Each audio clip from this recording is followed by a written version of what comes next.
What's good, y'all? It's Lahavi, man. We got another episode of Street Isopanisad, man. It's my favorite series on the channel, man. So, I believe we on Mantra 8 right now, so let's get right into it. I may not read the Sanskrit today, because it's pretty long.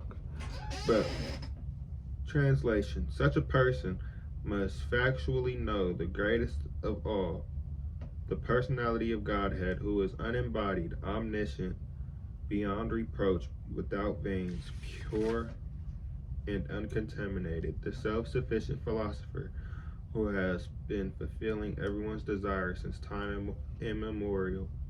Purport: here is a description of the transcendental and eternal form of the absolute personality of Godhead. The Supreme Lord is not formless. He has his own transcendental form, which is not all similar to the forms of the mundane world. The forms of the living entities in this world are embodied in all material nature, and they work like any material machine. The anatomy of a material body must have the mechanical construction with veins and so forth, but the transcendental body of the Supreme Lord has nothing like veins. It is clearly stated here that he is unembodied, which means that there is no difference between his body and his soul, nor is he forced to accept a body according to the laws of nature, as we are. In materially conditioned life, the soul is different from the gross embodiment of the subtle mind. For the Supreme Lord, however, there is never any such difference between him and his body and his mind. He is the complete whole, and he is the complete whole in his mind, body, and he himself are all one and the same. In the Brahma Samhita 5.1, there is a similar description of the Supreme Lord. Here he is described there as Satchitananda Vigraha, which means that he is the eternal form, fully representing transcendental existence, knowledge, and bliss. As such, he does not require a separate body or mind, as we do in material nature. The Vedic literature clearly states that the Lord's transcendental body is completely different from ours. Thus, he is sometimes described as formless. This means that he has no form like ours, and that he is devoid of a form that we can conceive of. In the Brahma Samhita 5.32, it is further stated that with each and every part of his body, he can do the work of the other senses. This means that the Lord can walk with his hands and accept things with his legs, see with his hands and feet, eat with his eyes, and etc. In the Shruti mantras, it is also said that although the Lord has no hands and legs like ours, he has a different types of hands and legs by which he can accept all that we offer him and run faster than anyone. These points are confirmed in the 8th mantra, through the use of the words like Sukram, meaning omnipotent. The Lord's worshipable form, Arka Vigraha, which is installed in temples by authorized Acharyas who have realized the Lord in the terms of the mantra 7, is non-different from the original form of the Lord. And the Lord's original form is that of Sri Krishna, and Sri Krishna expands himself into unlimited number of forms, such as Baladeva, Rama, Nrsimha, and Varaha. All of these forms are one and the same personality of Godhead. Similarly, the Arka Vigraha, worshipped in temples, is also an expanded form of the Lord. By worshipping the Arka Vigraha, one can approach the Lord, who accepts the service of a devotee by his omnipotent energy. The Arka Vigraha of the Lord descends at the request of the Acharyas, the holy teachers, and works exactly in the way of the original Lord by virtue of the Lord's omnipotence. Foolish people who have no knowledge of the Sri Isopanisad or any other Shruti mantras consider the Acharya Vigraha, which is worshipped by which is worshipped by true devotees to be made of material elements. This form may be seen as a material by the imperfect eyes or by foolish people, or kanista adhikaris, but such people do not know that the Lord, being omnipotent and omniscient, can transform matter into spirit and spirit into matter as he desires.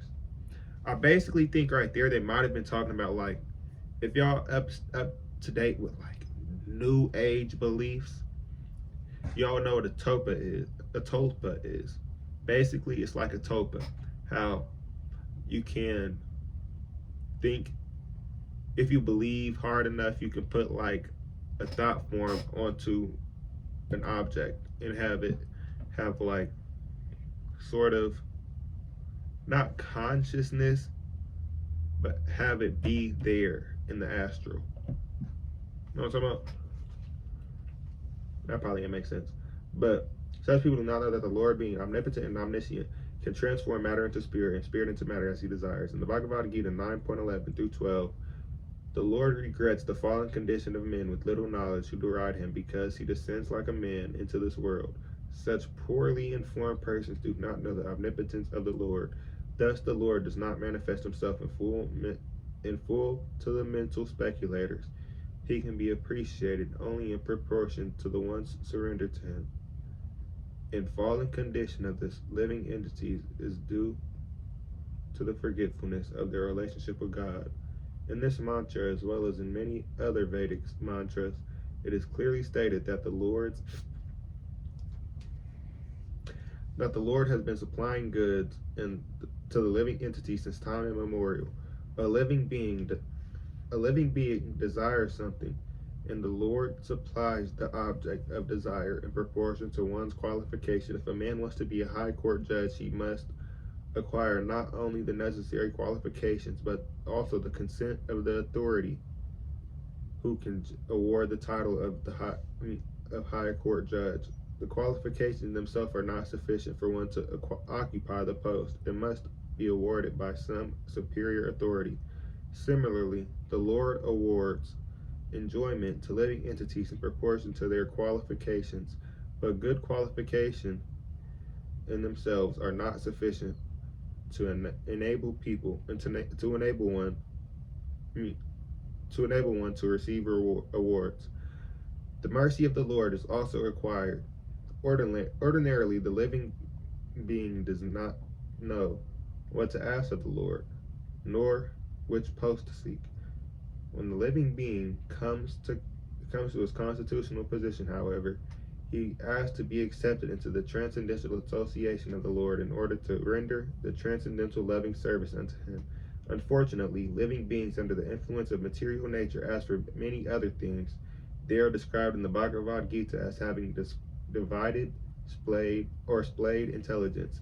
Spiritual intelligence is one, but mundane intelligence is diverse. In Srimad Bhagavatam, it is stated that those who are captivated by the temporary beauties of external energy forget the real aim of life, which is to go back to the Godhead.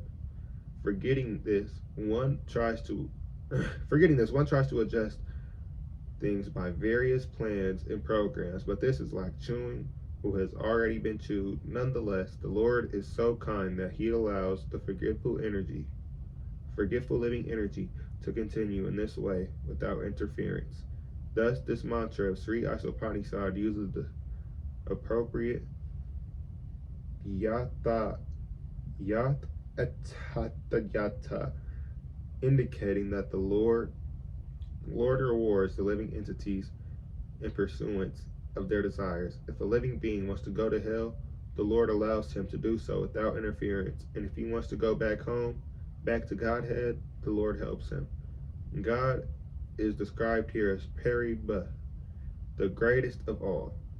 No one is greater or equal to him. Other living beings are described here as beggars who ask for goods from the Lord. The Lord supplies the things a living entity's desires. If the living entity were equal to the Lord in potency, if they were omnipotent and omniscient, there would be no question of their begging from the Lord, even for so-called liberation. Real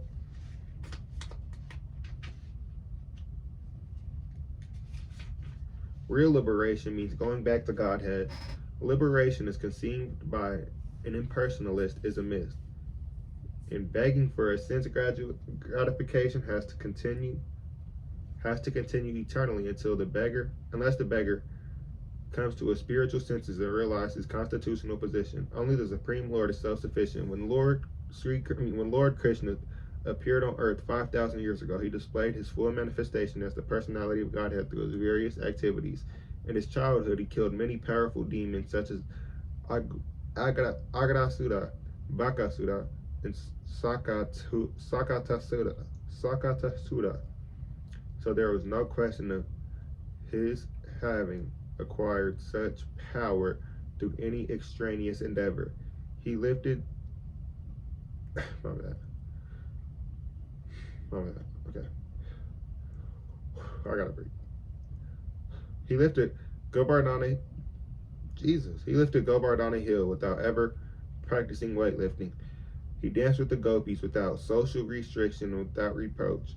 Although the gopis approached him with paramour's feelings of love, and the relationship between the gopis and Lord Krishna was worshipped by the Lord Chaitanya, who was a strict sannyasi and a rigid follower of disciplinary regulations. To confirm that the Lord is always pure and uncontaminated, Sri Isopanisad describes him as Sudam, antiseptic, and Apapavadam, prophylactic. He is antiseptic in the sense that even an impure thing can become purified just by touching him. The word prophylactic refers to the power of his association, as mentioned in the Bhagavad Gita 9.30 through 31. In the beginning, a devotee may appear to be Sudukata, not well behaved, but he should be accepted as pure because he is on the right path. This is due to the prophylactic nature of the Lord's association.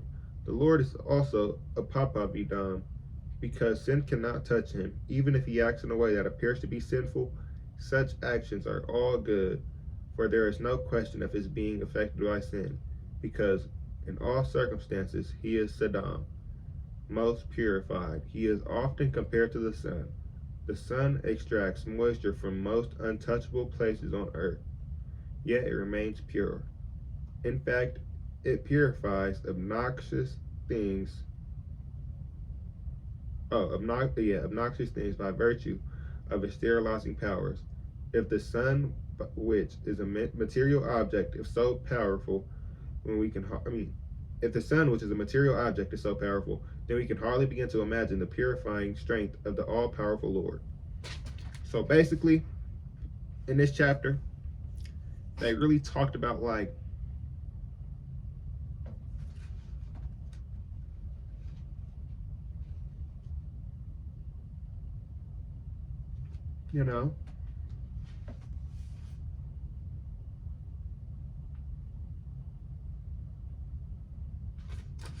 I was just playing. This was a great ass chapter though.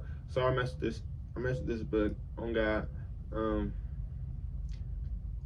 down below if y'all want more episodes of Sri Isopanisad. I'm dang near tired and I'm finna go to sleep right after I record this. I'm lying.